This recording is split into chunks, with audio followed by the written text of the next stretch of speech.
Sean ustedes bienvenidas y bienvenidos a esta sesión en donde aprenderemos geografía de México y del mundo. Mi nombre es Rocío Castillo Villegas y les mando un saludo hasta donde se encuentren.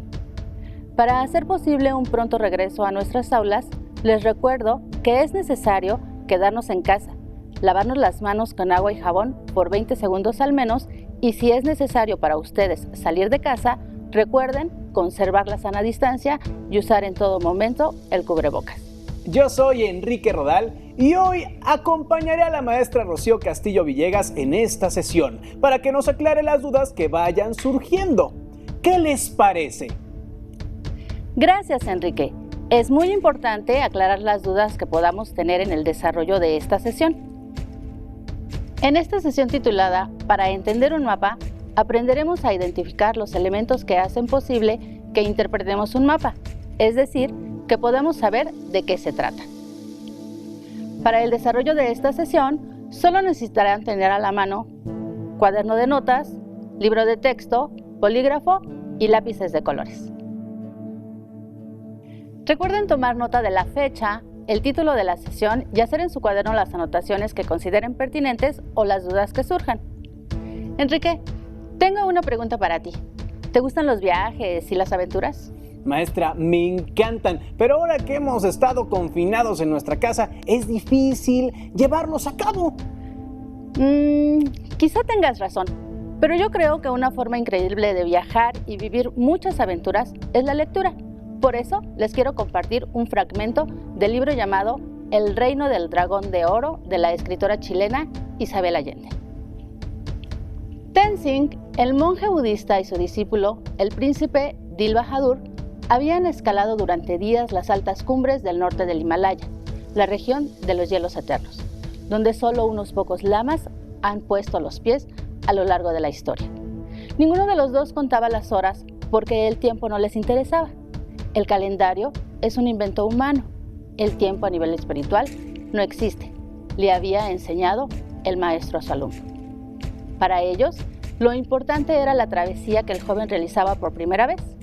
El monje recordaba haberlo hecho en una vida anterior, pero esos recuerdos eran algo confusos. Se guiaban por las indicaciones de un pergamino y se orientaban por las estrellas, en un terreno donde incluso en verano imperaban condiciones muy duras. ¿Qué tal, Enrique? ¿Te gustó el texto? ¿Notaste que durante la lectura se mencionaron una serie de nociones que se vinculan con la geografía? A ver, trata de mencionar alguna. Podría ser travesía y... ¿pergamino? ¡Exacto! ¿Qué crees que representaba ese pergamino? Las instrucciones para llegar a los hielos eternos. Claro, pero esas instrucciones tenían forma de mapa. Desde hace muchos años, los seres humanos hemos tratado de explicar el mundo en el que vivimos. Y este es tan grande que podemos perdernos en él. La curiosidad humana por conocer y explicar todo lo que nos rodea hizo posible que se inventaran los mapas. Recuerden que en la sesión anterior estudiaron las formas de representación del espacio geográfico y una de ellas es el mapa, al que podemos definir como una representación gráfica y generalmente plana de la superficie terrestre. Los mapas son muy importantes en la vida de todas las personas, porque nos sirven para entender la realidad que nos rodea.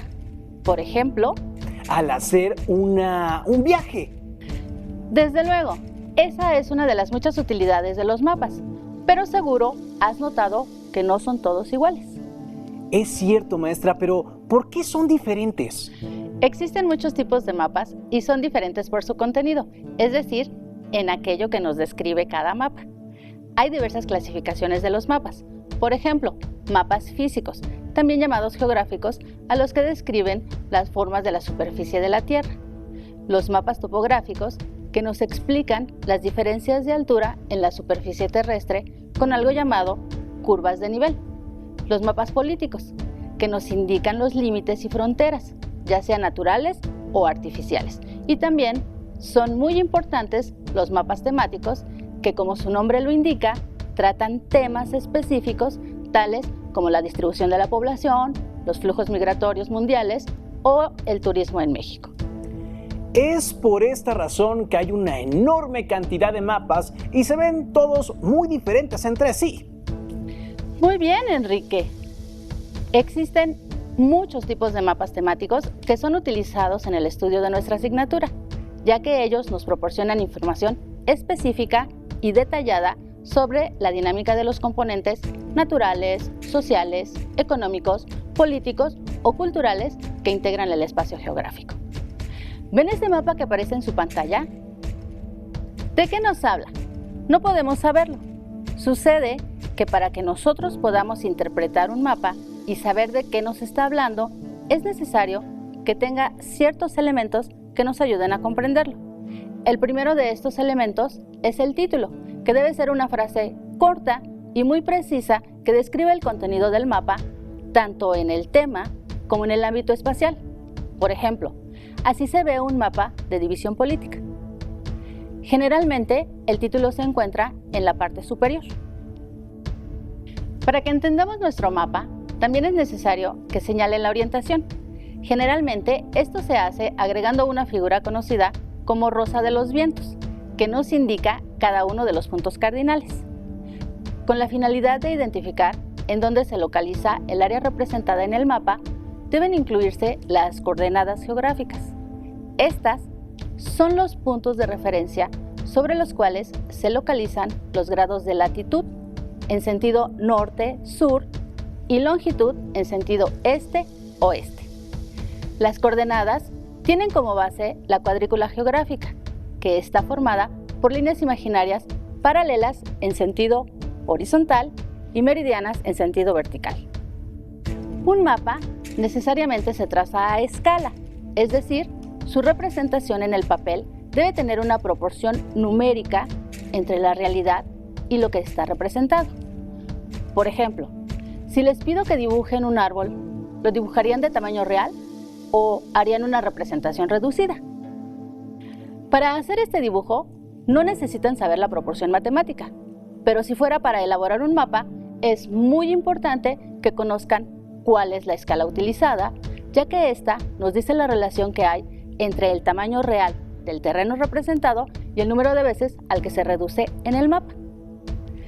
La escala puede ser numérica o gráfica, es decir, se puede expresar con números o con una figura que generalmente es una barra graduada que se divide en tramos de color blanco y negro, que es parecida a una regla. El elemento más atractivo de un mapa es la simbología, la que generalmente encontramos en alguna de las esquinas inferiores. Allí se explica el significado de cada uno de los símbolos utilizados en el mapa para representar la información del espacio geográfico. Los símbolos se clasifican en lineales. En este caso, son líneas que nos permiten conocer elementos tales como límites y fronteras, vías de comunicación terrestre, como caminos y carreteras, y también los ríos se representan con líneas. Existen los símbolos puntuales, que son figuras variadas que representan la localización exacta de lugares y sitios tales como ciudades, aeropuertos, sitios arqueológicos o volcanes. Los símbolos areales se utilizan para la representación de la distribución y extensión de algunos de los componentes geográficos o bien para señalar la magnitud de algún indicador. Por ejemplo, se pintan de diferente color cada uno de los rangos de la densidad de población que hay en nuestro país, como se observa en el mapa que aparece en la pantalla. En el caso de la simbología, los colores juegan un papel muy importante y así comúnmente el negro se utiliza para indicar los objetos hechos por los seres humanos. El azul se usa para indicar los cuerpos de agua, el café para representar los componentes del terreno y el verde simboliza la vegetación. El mapa también debe tener el tipo de proyección con el que fue elaborado y eso depende de la superficie a representar. Las proyecciones más comúnmente utilizadas para la elaboración de mapas son la cilíndrica, cónica y azimutal. Un mapa debe incluir la fuente o el nombre de la institución de donde se obtuvo la información para su elaboración o bien el nombre de quien lo elaboró. ¿Qué te pareció, Enrique? ¿Sabías que cada mapa tiene todos estos elementos?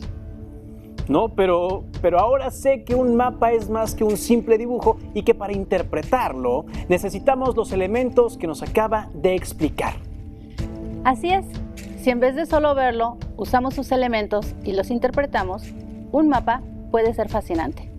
Ustedes en casa van a necesitar su cuaderno y mientras observan el siguiente video, anoten los elementos que se mencionan.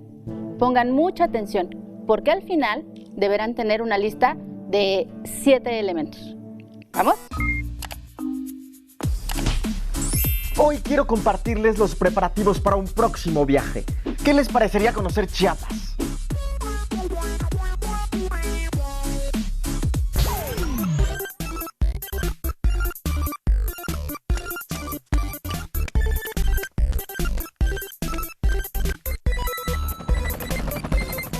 Conseguí este mapa para ver los lugares de interés y otros datos.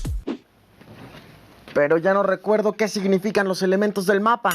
Así no podré identificar con exactitud la información. Mejor le pido ayuda a Tlali.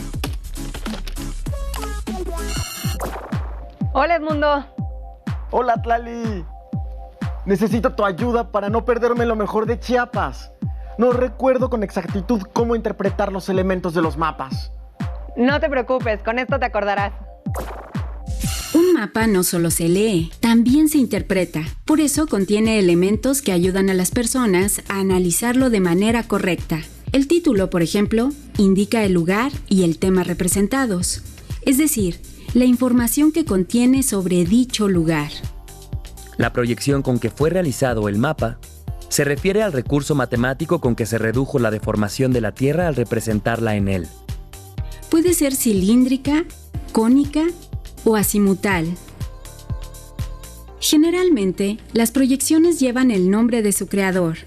En este caso, se trata de una proyección cilíndrica llamada proyección Robinson.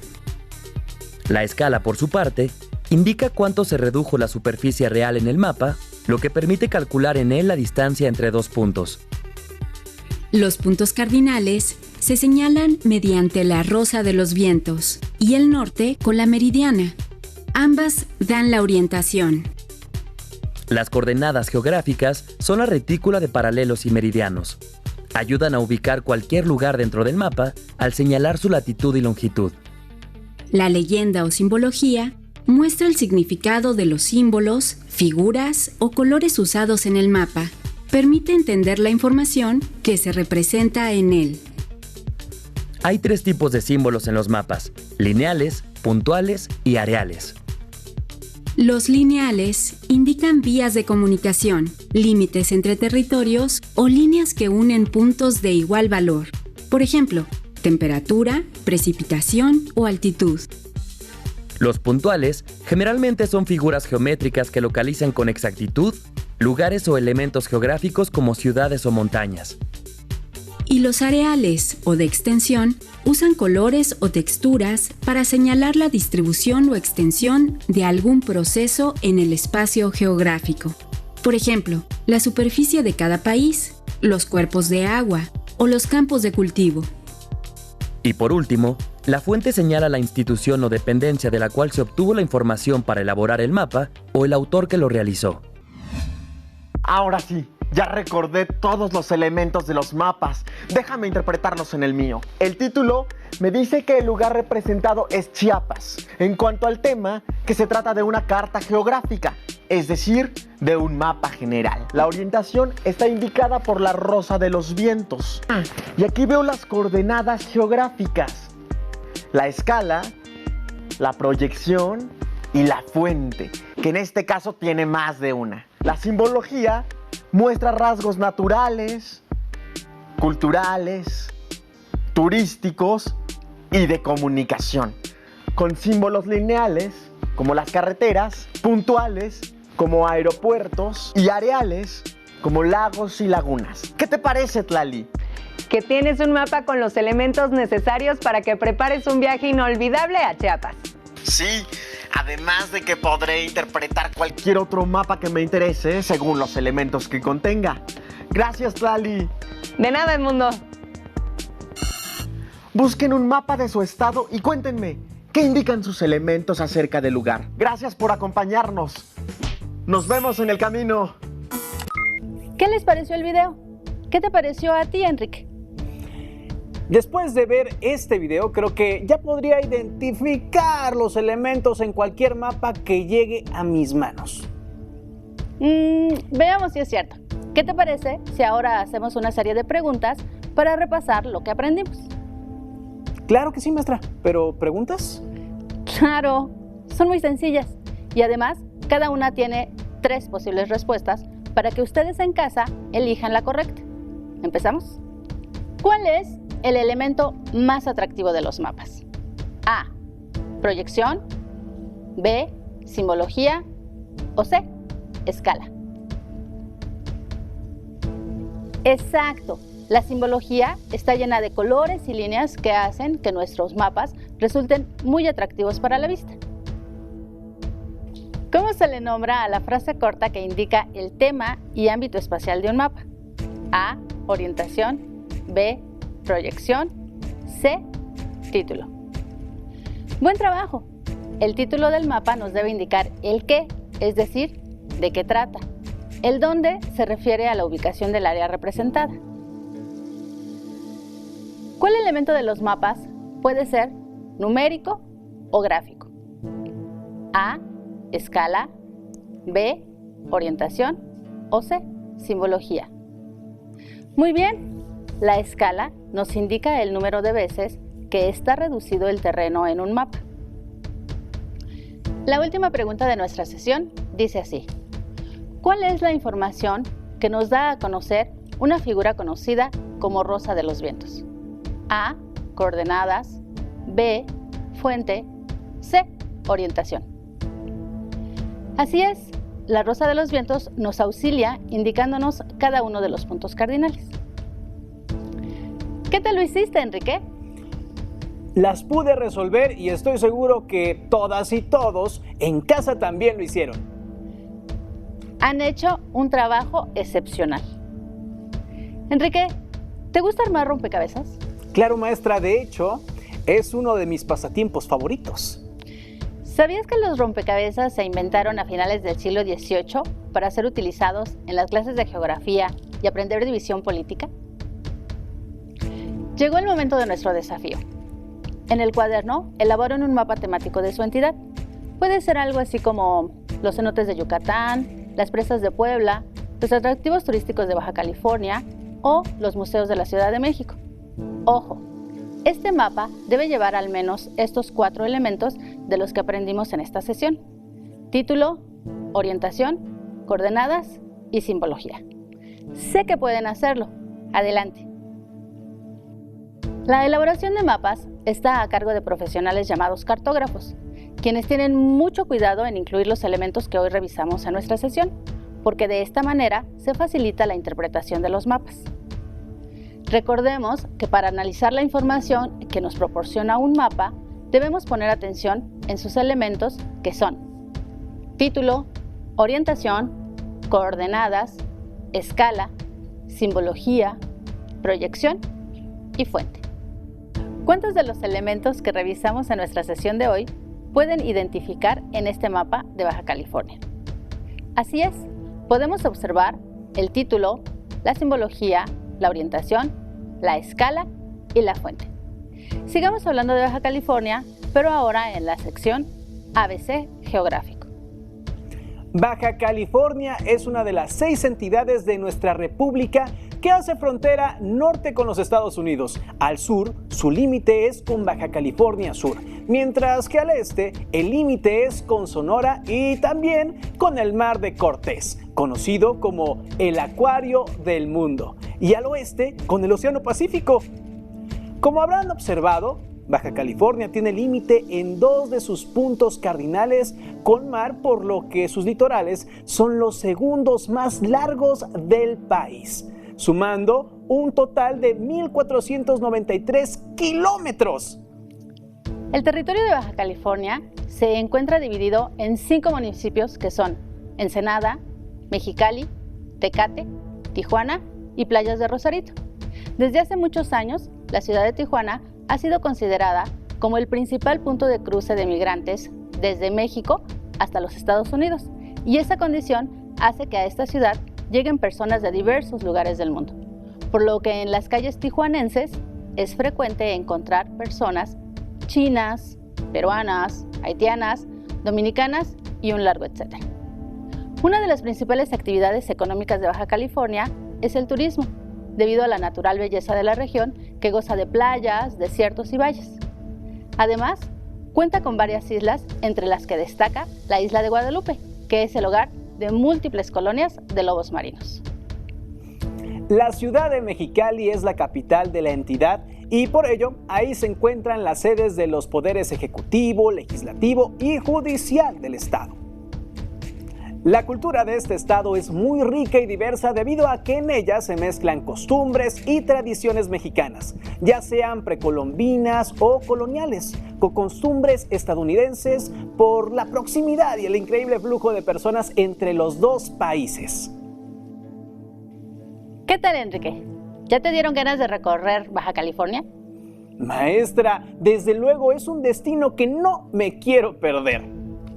Los invito a que conozcamos nuestro país para así poder sentirnos cada vez más orgullosos de ser mexicanos.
Alumnas y alumnos, recuerden que los contenidos desarrollados a lo largo de las sesiones los pueden enriquecer con la información de su libro de texto o consultando otras fuentes en Internet.